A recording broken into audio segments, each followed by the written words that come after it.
Sudhagad education सोसायटीचे पूर्व प्राथमिक, प्राथमिक, माध्यमिक व उच्च माध्यमिक विद्यालय कळंबोली मराठी नमस्ते विद्यार्थी मित्रों, पिछले तासिका में हमने प्राकृतिक संरचना एवं अफवाह तंत्र इस पाठ में उत्तर भारतीय मैदानी प्रदेश, उत्तर भारतीय मैदान का प्रदेश जो है कहाँ से कहाँ तक फैला हुआ है, कौन से राज्यों में फैला हुआ है। उत्तर भारतीय मैदानी प्रदेश पश्चिम में पंजाब, हरियाणा, राजस्थान का पूर्वी भाग, उत्तर प्रदेश, बिहार का दक्षिणी भाग और असम तक उत्तर भारतीय मैदानी प्रदेश फैला हुआ है। इसके बारे में हमने जानकारी प्राप्त की थी। आज हम यहाँ पर प्रायद्वीपीय पठारी प्रदेश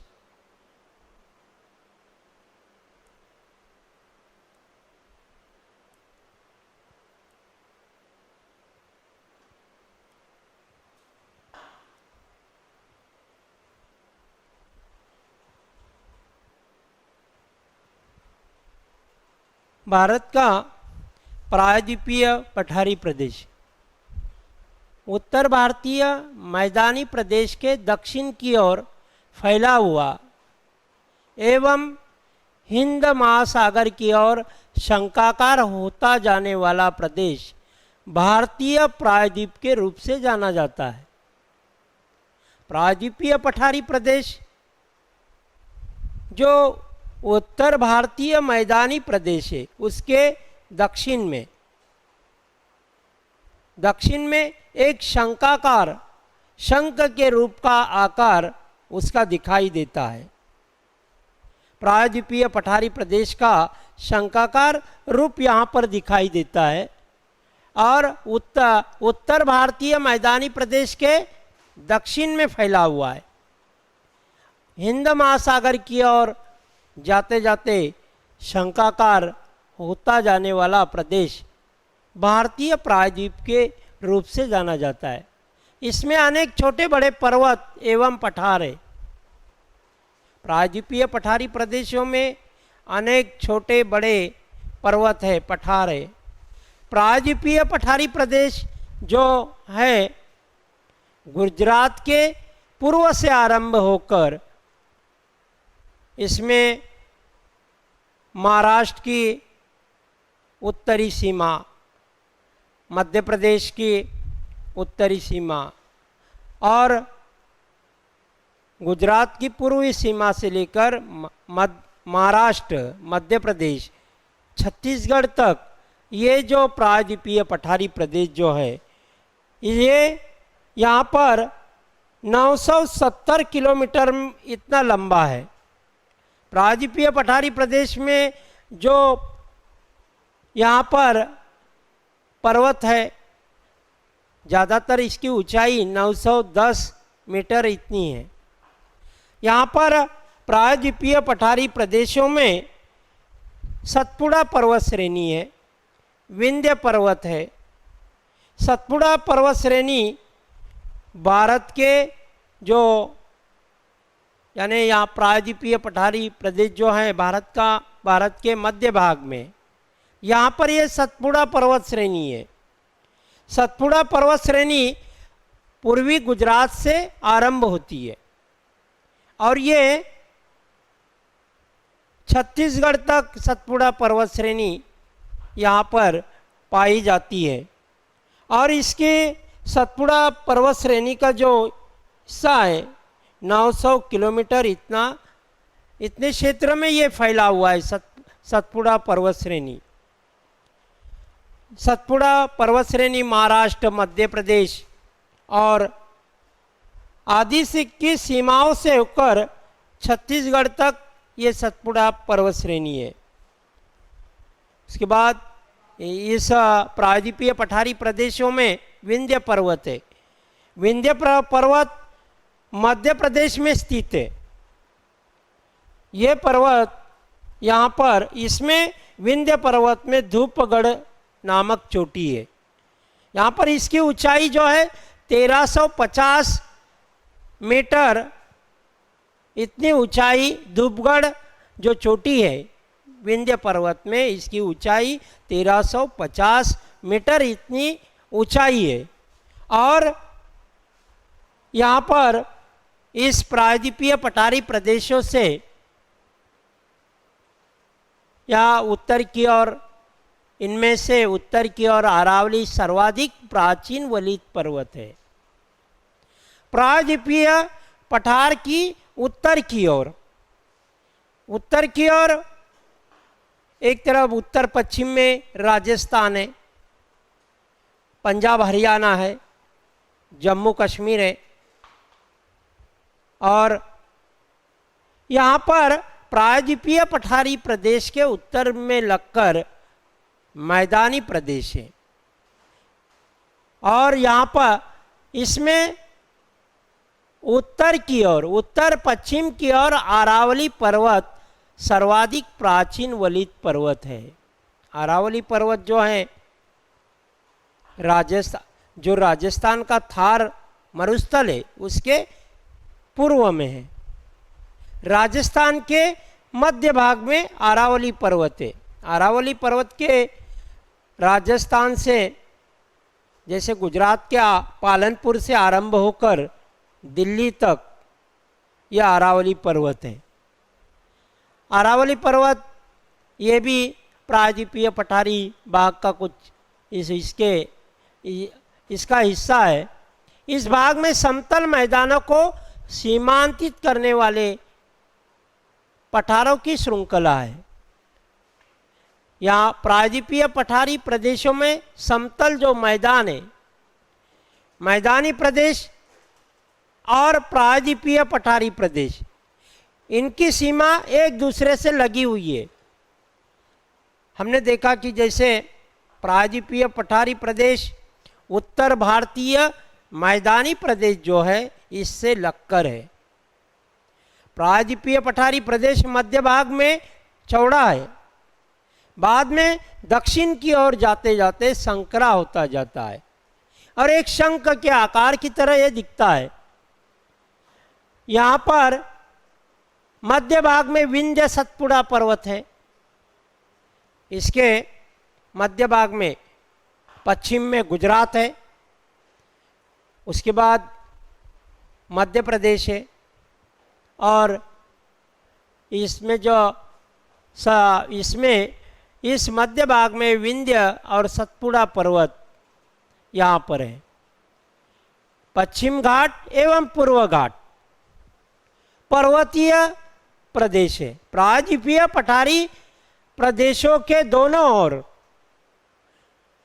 हम अगर मानचित्र में आप अगर वहाँ पर किताब में अगर देखेंगे तो आपको वहाँ पर दिखाई देगा कि पश्चिम और पूर्व दोनों दिशाओं में प्रायद्वीपीय पठारी प्रदेश की ओर, प्रायद्वीपीय पठारी प्रदेशों को लगकर पश्चिम घाट है, दूसरी तरफ पूर्व दिशा में पूर्वी घाट है। पूर्वी घाट को लगकर पूर्वी तटवर्ती मैदानी प्रदेश है, पश्चिमी घाट को लगकर पश्चिम तटवर्ती मैदान। प्रायद्वीपीय पठारी प्रदेश के पश्चिम में अरब सागर है, पूर्व में बंगाल की खाड़ी है, दक्षिण में हिंद महासागर है। आदि जो प्रायद्वीपीय पठारी प्रदेश से अगर हमने देखा कि प्रायद्वीपीय पठारी प्रदेश जो पश्चिम में है, पश्चिम से जो नदियाँ निकलती है उनका बहाव क्षेत्र बहुत ही कम है, यानी पास से निकलती है और तुरंत अरब सागर में जाकर मिलती है। इसीलिए वहाँ पर यानी जलोढ़ मिट्टी वहाँ पर जमा नहीं होती, एकत्रित नहीं होती। इसीलिए वहाँ पर क्या एक तरह से वहाँ, जैसे हम पूर्व की अगर बात किया जाए तो पूर्व में नदियाँ जो है प्रायद्वीपीय पठारी प्रदेश की पश्चिम की ओर से बहते हुए पूर्व की ओर बहुत बड़ा या अंतर पार करते हुए बंगाल के खाड़ी में प्रवेश करती है। इसीलिए वहाँ पर इन सुंदरबन का क्षेत्र वहाँ पर है और आकृति 3.1 के आधार पर यहाँ पर कुछ प्रश्न दिए हुए। अरावली पर्वत किस दिशा में फैला हुआ है? अरावली पर्वत जो है कि भारत के उत्तर पश्चिम और उत्तर पूर्व तक अरावली पर्वत फैला हुआ है। अरावली पर्वत किन नदियों का जल विभाजक है? कल के तासिका में हमने देखा था इसके बारे में कि अरावली पर्वत से यहाँ कौन सी नदियाँ निकलती है। अरावली पर्वत से साबरमती और माही नदी जो यहाँ से निकलकर खंबात के खाड़ी में प्रवेश करती है गुजरात के। इसका अरावली पर्वत इन नदियों का जल विभाजक है। अरावली पर्वत के पूर्व के पठारों पर स्थित पर्वत श्रेणियों के नाम बताइए। यहाँ पर माउंट आबू या गुरु शिखर आदि पर्वत श्रेणियाँ जो है कि अरावली पर्वत के पूर्व के पठारों पर यहाँ पर ये पर्वत श्रेणियाँ हमें दिखाई देती है। याद दिया है कि दक्कन के पठार का विस्तार किन किन राज्यों में है? दक्कन के पठार का विस्तार 8 राज्यों में है। इसमें कुछ भाग जो आता है राजस्थान का, कुछ पूर्वी भाग है जो कि प्रायद्वीपीय पठारी प्रदेश में आता है। मध्य प्रदेश है, महाराष्ट्र है और छत्तीसगढ़ है, कर्नाटक, आंध्र प्रदेश, तमिलनाडु, ऐसे 8 राज्य इसमें आते हैं दक्कन के पठार में। दक्कन के पठार के पश्चिम की ओर कौन कौन सी पर्वत श्रृंखला है? आप यहाँ पर मानचित्र में ढूंढने का प्रयास करें कि कौन कौन सी यानी पर्वत श्रृंखला उसमें है दक्कन के पठार के पश्चिम की ओर। आप उसमें मानचित्र में अगर ढूंढते हो तो पश्चिम की ओर यानी नीलगिरी पर्वत श्रृंखला है, अन्नामुड़ी ये पर्वत श्रृंखला दिखाई देगी। तो यहाँ पर पश्चिम घाट की विशेषता बताइए और पश्चिम और पूर्वी घाटों की तुलना हमें यहाँ पर देखना है। पश्चिम घाट को जल विभाजक क्यों कहते हैं? पश्चिम घाट नर्मदा और तापी नदी जो है पश्चिम घाट को पार करते हुए सागर में प्रवेश करती है। नर्मदा और तापी नदी जो है ये खंबात के खाड़ी में यहाँ पर ये जाती है। दूसरा, तटीय प्रदेश भारत के प्रायद्वीपीय प्रदेश जो है इसको लगकर पूर्वी तट और पश्चिम तट, और तट के पूर्व में पश्चिम तट के पूर्व में पश्चिम घाट, पूर्वी तट के पश्चिम में पूर्वी घाट। दोनों तरफ क्या है? प्रायद्वीपीय पठारी प्रदेशों के तरह पूर्वी घाट है और तटवर्ती मैदानी प्रदेश है। तटीय प्रदेश भारत को करीब 7,500 किलोमीटर लंबाई का तटीय प्रदेश प्राप्त है। कहीं पे हमें ये भी पाया जाता है कि पिछले तासिका में मैंने ये भी बताया था कि भारत को 7,517 किलोमीटर का तट है। हालांकि वो भी बराबर है और इसमें आपके यानी किताब में ये दिया है कि भारत को करीब 7,500 किलोमीटर लंबाई का तटीय प्रदेश है। पश्चिम तट से लेकर पूर्वी तट जो है हमारा 7,500 किलोमीटर है। लेकिन वैसा दूसरा भी 7,517 भी बराबर है और 7,500 ये भी। और इसमें ये तट प्रायद्वीप के पूर्व और पश्चिम की ओर है। समुद्री तट जो है प्रायद्वीपीय पठारी प्रदेश जो है भारत के मध्य भाग से आरंभ होकर इधर दक्षिण में कन्याकुमारी तक है। प्रायद्वीपीय पठारी प्रदेशों के पश्चिम और पूर्व में ये सागरीय तट है। इन दोनों तटीय प्रदेशों में बहुत भिन्नता है। पश्चिम तट पूर्व तट से बहुत ही अलग है और पश्चिम तट अरब सागर से सटा है। भारत का पश्चिमी तट जो है अरब सागर को लगकर है और अरब सागर पश्चिम तट के कौन सी दिशा में है? पूर्व दिशा में। भारत के पूर्व में अरब सागर है और यह तट पथरीला है। पश्चिम तट यहाँ पर अगर देखेंगे गुजरात से लेकर इधर कन्याकुमारी तक और ये पश्चिम समुद्री तट है। इसमें यहाँ पर पश्चिमी तट पथरीला है और गुजरात के बारे में अगर देखेंगे तो वहाँ पर ज़्यादातर दलदली भाग है। पर गुजरात में पश्चिम तट पर दो खाड़ियाँ हैं। एक है उत्तर में कच्छ की खाड़ी, उससे गुजरात के दक्षिण में खंबात की खाड़ी है। इसी तरह पश्चिम तट में हमें पश्चिम घाट की अनेक पर्वत श्रृंखला तट तक आई हुई है। पश्चिम घाट की अनेक पर्वत श्रृंखला जो है हमने इसके पहले इसके बारे में देखा कि कौन कौन सी नीलगिरी है या अन्नामुड़ी पर्वत श्रृंखला, ये पश्चिम घाट के यानी यहाँ पर पश्चिम घाट की अनेक पर्वत श्रृंखला तट तक आई हुई है। पश्चिम घाट में इसमें सह्याद्री पर्वत रेखा है। सह्याद्री पर्वत रेखा यहाँ पर पश्चिम में हमें दिखाई देती है। इस तट की चौड़ाई कम है, पश्चिमी तट की चौड़ाई कम है।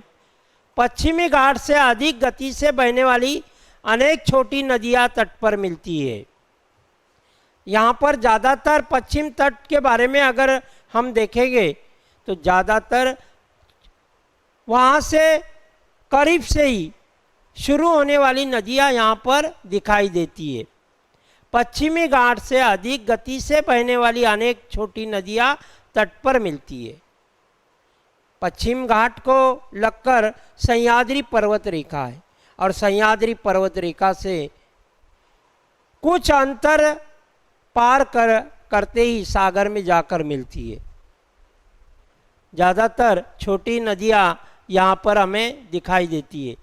इसलिए इन नदियों के मुहाने के पास त्रिभुज प्रदेश नहीं बन पाता, क्योंकि यहाँ पर ये पानी का बहाव जो होता है तेज होता है। सह्याद्री पर्वत रेखा से निकलकर पश्चिम घाट के प्रदेश से निकलकर तेज बहाव से बहती है और अरब सागर में जाकर मिलती है। इसीलिए यहाँ पश्चिम तट में त्रिभुज प्रदेश का निर्माण नहीं हुआ है। पूर्वी तट,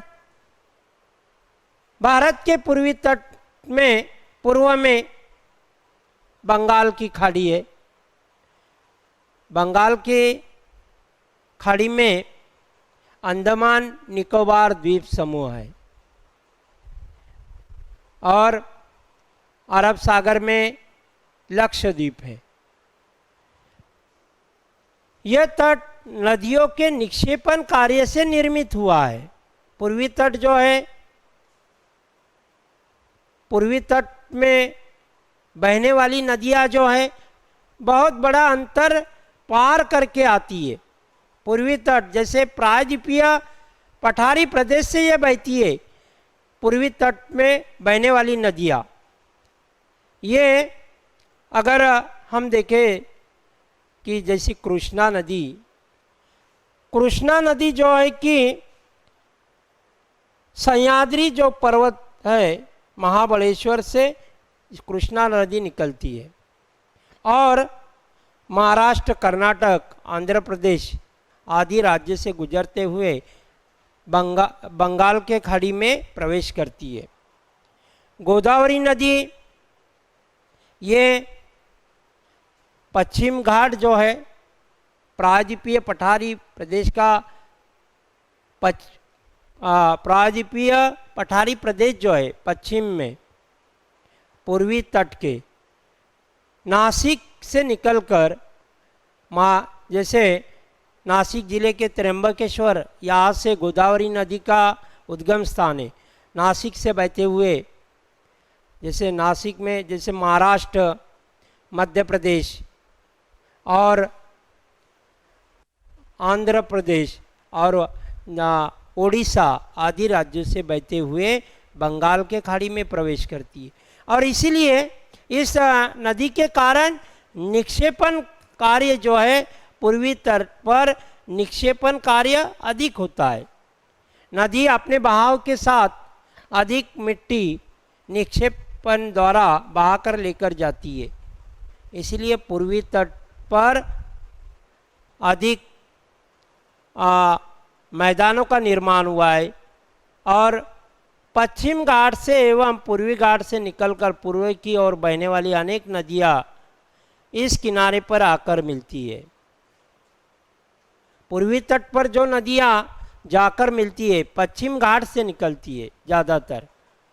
पश्चिम प्रायद्वीपीय पठारी प्रदेश के पश्चिम की ओर जो पश्चिम घाट है वहाँ से अनेक नदियाँ पूर्वी घाट से, पश्चिम घाट से एवं पूर्वी घाट से निकलकर पूर्व की ओर बहने वाली अनेक नदियाँ इस किनारे पर आकर मिलती है और ये नदियाँ पश्चिम की ओर से बहुत बड़ी लंबी यात्रा कर पूर्व की तट पर आने के बाद भूमि की मंद ढलान के कारण नदियाँ कम गति से बहने लगती है। बहुत बड़ी यात्रा पार करते हुए ये आती है और बाद में ढलान मंद हो जाती है, मंद गति से बहती है। इसीलिए अपने साथ बहाकर लाए अवसादों का निक्षेपण इस तटीय प्रदेशों में होता है।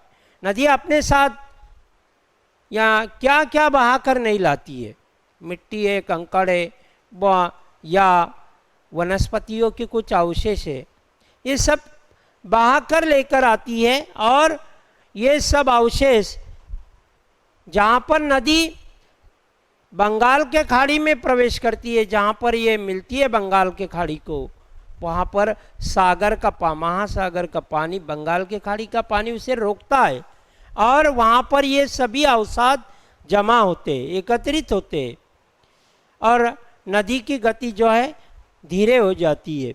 इसलिए अपने साथ बहाकर लाया अवसादों का निक्षेपण इस तटीय प्रदेश में होता है और इन नदियों के मुहाने के पास त्रिभुज प्रदेशों का निर्माण होता है। बंगाल के खाड़ी के जैसे पूर्वी तट पर अनेक त्रिभुज प्रदेशों का निर्माण हुआ है और त्रिभुज प्रदेश जहाँ पर निर्माण होते यहाँ की भूमि अधिकतर उपजाऊ होती है। इसी तरह से यहाँ पर ये जो है तटीय प्रदेश है। इसके बाद द्वीप समूह भारत के पश्चिम और पूर्व में, भारत के पश्चिम में अरब सागर है, पूर्व में बंगाल की खाड़ी है, दक्षिण में हिंद महासागर है। द्वीप समूह भारत की मुख्य भूमि के तट के पास, भारत की जो मुख्य भूमि है उसके तट के पास अनेक छोटे बड़े द्वीप है। भारत का भू क्षेत्र जो है उसके तट के करीब अनेक छोटे बड़े द्वीप हमें दिखाई देंगे।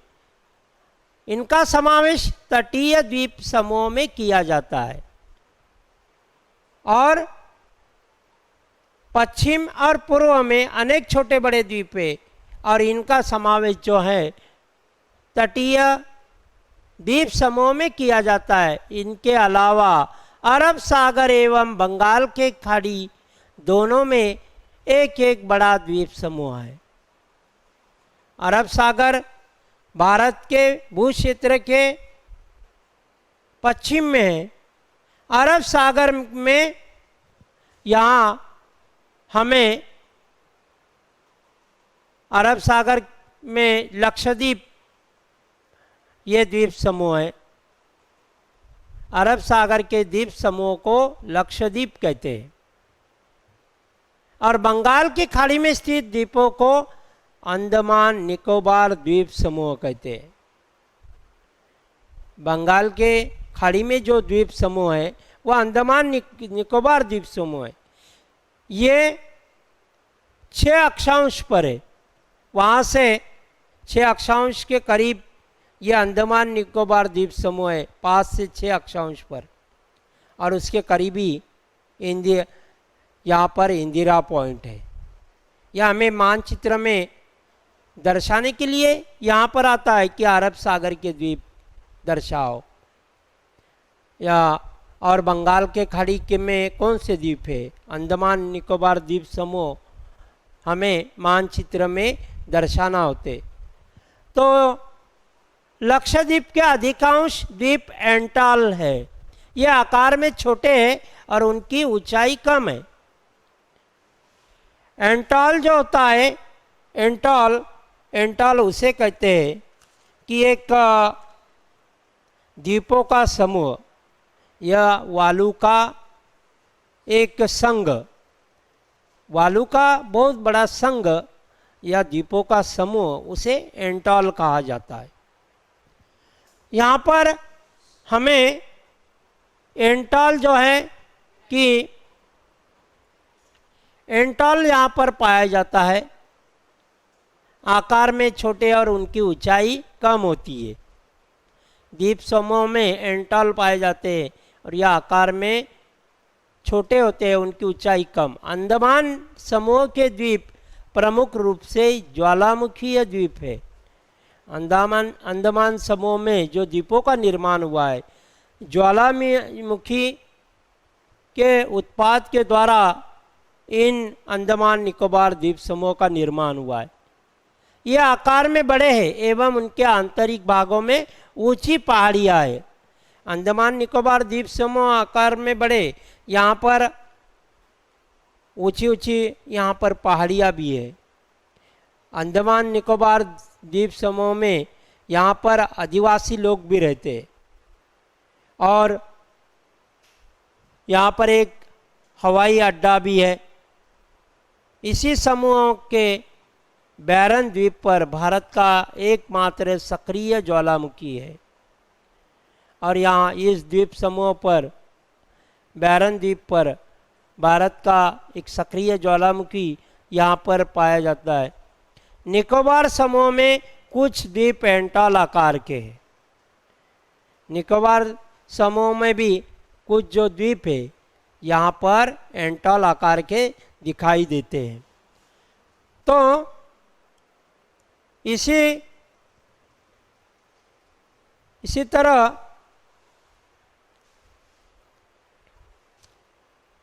टाइम झाला का 5 मिनट। तो यहाँ पर हमने इसके बारे में कि जैसे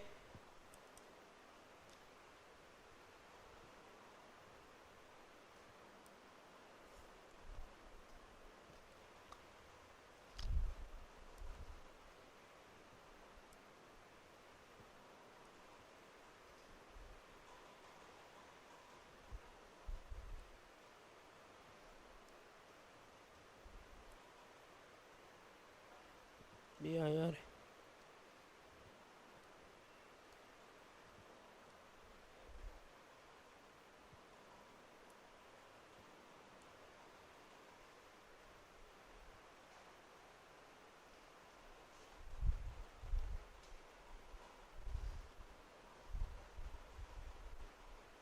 प्रणाली आ गई।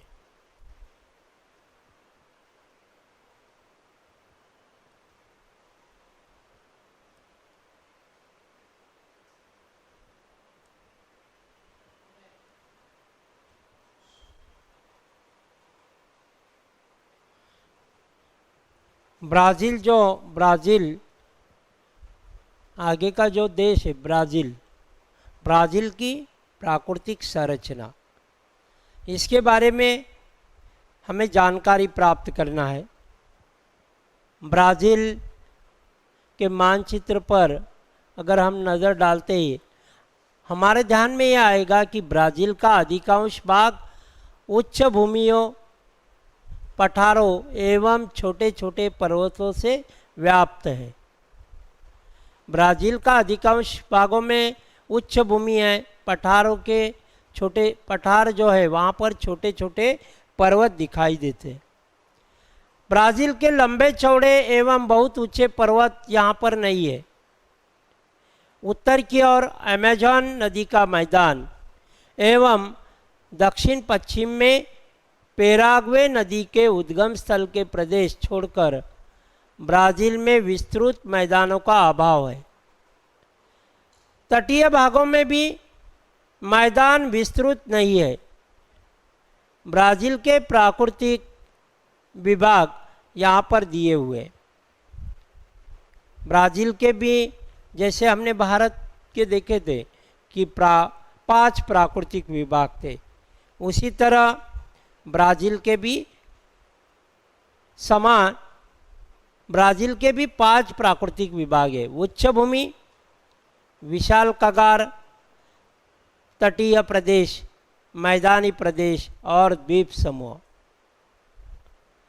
यहाँ पर ब्राज़ील और भारत की अगर तुलना की जाए तो ब्राज़ील में यहाँ पर क्या नहीं है?